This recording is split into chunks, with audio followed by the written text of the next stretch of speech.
We are your home theater and AV questions answered. This is AVRant. Want your home theater or AV question answered by Tom and Rob? Send it to question@avrant.com. Welcome to AVRant. I'm Tom Andry, and I'm here with Rob H. Jonathan. Jonathan was reading about HSU's new CCB-8 speakers, which look an awful lot like those Rocket studio monitors. Like when I first saw them, I was like, dun, dun, dun, double take. But they, the Rockets have tweeters in the normal place. Anyways, he was a bit confused by the following statements from Audioholics. This comes from Audioholics here. The tweeter is mounted directly behind the woofer and uses pole pieces of the bass driver as the throat of the horn and the cone of the woofer as the horn mouth. While this design is sometimes seen in pro audio speakers, it is seldom used in home audio. Jonathan is having trouble picturing the driver configuration as described. Can we clarify it for him?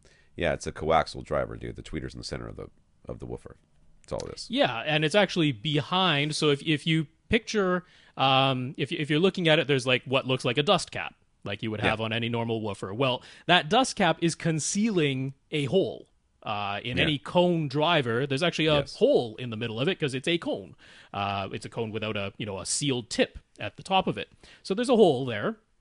So instead of that hole just being a pole piece that air moves through freely, they stuck a tweeter in there. And in this case, they actually put the tweeter some ways down the throat that's there to essentially make it into a compression driver. So that's why they're saying this is rarely seen in home audio, more often seen in pro audio, is a compression tweeter, which has a tweeter behind a hole the hole has a smaller diameter than the diameter of the tweeter. So any of the air that's moving out of the tweeter gets compressed into that hole and then comes shooting out of the horn at the other end. And that gives you higher efficiency. That's what that does. With the cone of the woofer as the horn mouth, basically, then the woofer itself, is angled up like a funnel. Yeah. And it, disperses the sound a little bit. Yeah, so instead of having a separate throat and horn that's just passively sitting there doing nothing with a tweeter behind it and then having a separate woofer, they're like, well, let's just use the woofer as the throat and the horn. So it's a coaxial design with a compression tweeter embedded in the middle of it. So we ask, why is this design sometimes seen in pro audio but seldom used in home audio? Is it maybe a near field listening thing? It's actually exactly the opposite. It's a far field listening thing. A compression tweeter allows you to get a lot of sound with not as much power. So this compression driver configuration is not used in home theater because, frankly, it's not needed. Yeah. But you do see it in speakers like from JTR. Or from Reaction Audio. We've talked about this podcast before. Yeah. And it's quite common in a high-efficiency speaker design. A horn is simply a driver in the throat, and then the horn goes out from there. A compression just puts the tweeter a little farther back and closes down the throat of that horn a little bit smaller, and that gives you even more efficiency. So that's all that is. Right, so HSU's manual has some confusing statements as well, he says. They say the speaker has better controlled directivity and that it is less sensitive to placement than most other speakers, yet they also detail a 1:4 ratio for sidewall, floor, and back wall placement that they say will result in the speaker being 22 inches from the sidewall and 7 feet from the back wall if you use the recommended 36-inch stands. This sounds like a very odd placement to him, 7 feet from the back wall. And they even explain that this will result in the smoothest possible response, but it isn't mandatory, he says. So should he attempt to follow this advice? Does it apply to any room? Is he misreading something? No, I'm sure you're reading it just fine, dude. You're a grown man. You can read. I don't know when they say back wall, whether they mean the wall that's behind the speaker or they mean the back wall of the theater. That wasn't really made clear. It doesn't actually matter. It's 7 feet away from one of the walls. From a wall. Yeah, it's from a wall, but it's that's still way into the room for most people. That is kind of silly, to be honest with you. I don't really know why they're suggesting this. And that's all to do with bass. That's all to do with bass. Yeah, and HSU is a subwoofer company, so what the heck are they? I don't know. I mean, they're you would expect what them to would sell be the a subwoofer. optimal placement for this speaker, or maybe even any speaker? Right. maybe not even this speaker, but any speaker. What's the optimal placement? Like as far away from any wall as humanly possible, as close to you as humanly. You know what I mean? Yeah. It's like, yeah, okay, but what's the placement I'm gonna do? They're like, we don't really care. Do whatever you want. Yeah, they were essentially That's what talking this about, is. They were essentially talking about room mode, not so much cancellation, but just making sure that the modes are as separate from each other as possible. So you're going to get one room mode vertically, one room mode left to right, and one room mode front to back. And if you use this placement, you'll reduce those modes overlapping each other as much as is possible. But that's all to do with bass. So a lot of this Yeah. can be fixed in the crossover between the subwoofer and your speakers.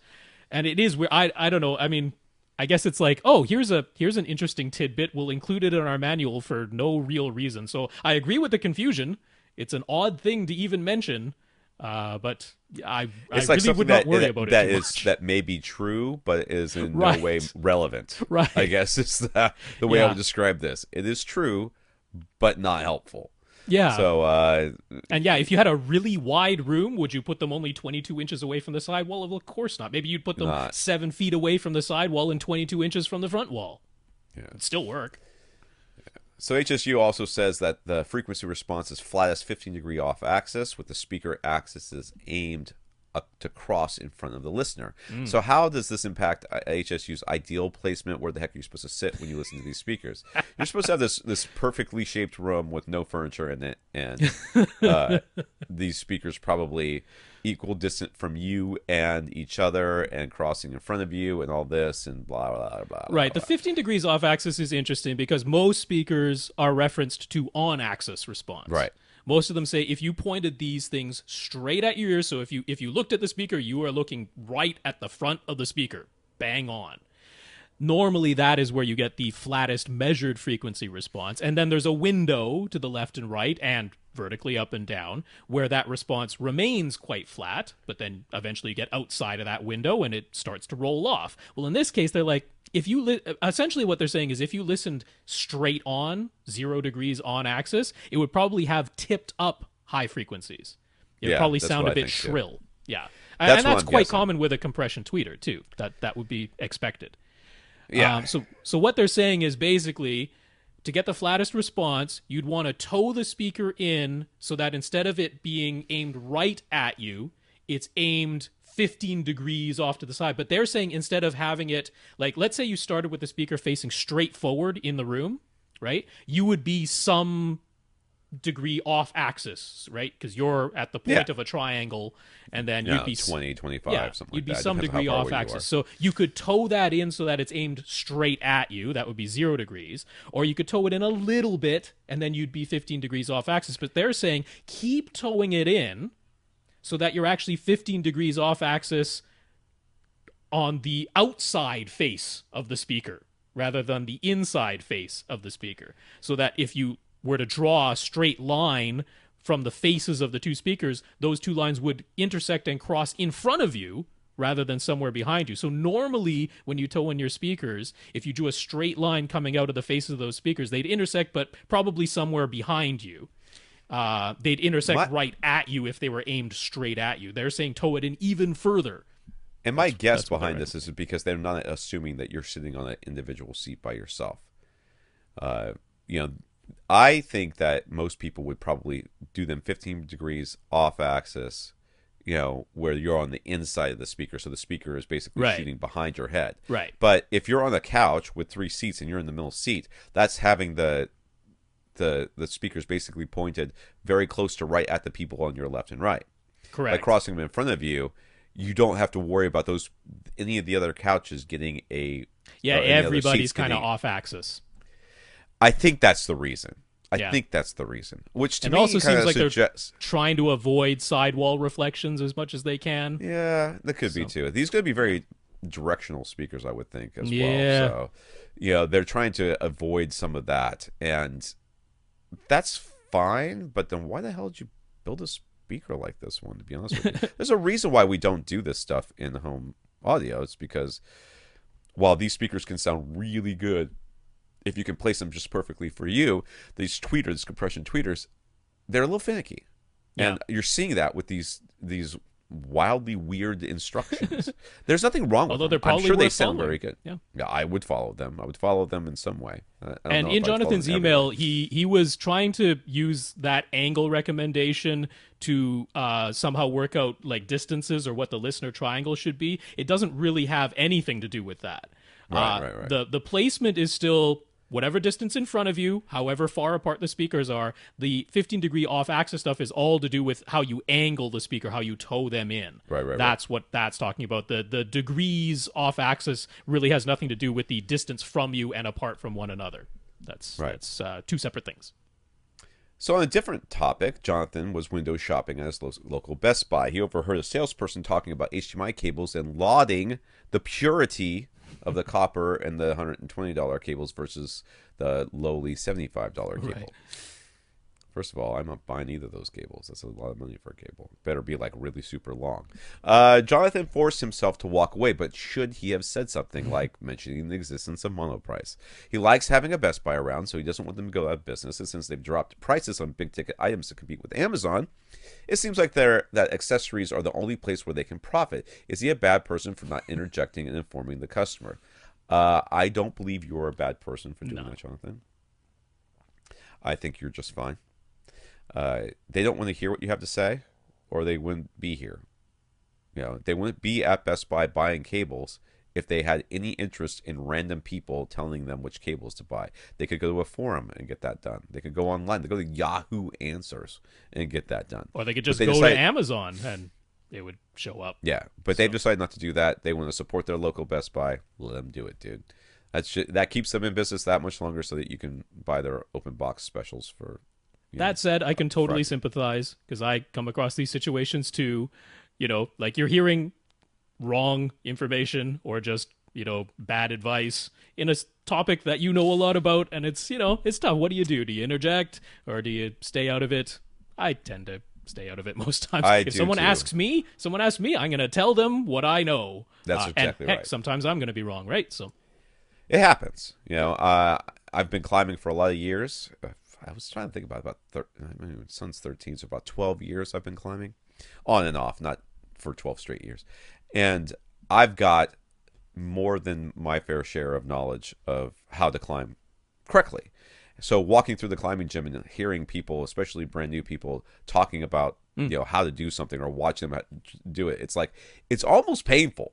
Mm-hmm. You almost want to go, oh, seriously, dude, are you is that what you just did? Or is that what you're thinking was going to work? Like, how does gravity work on your planet? Because on my planet, it pulls straight down. Wherever you are, apparently it doesn't because you think that was going to work.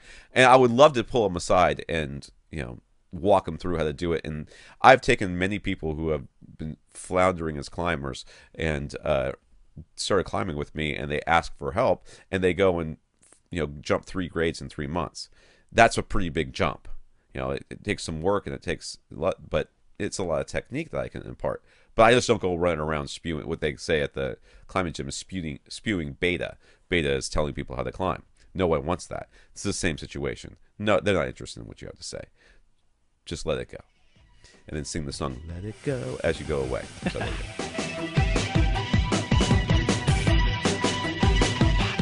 Want your question answered? Send it to question@avrant.com.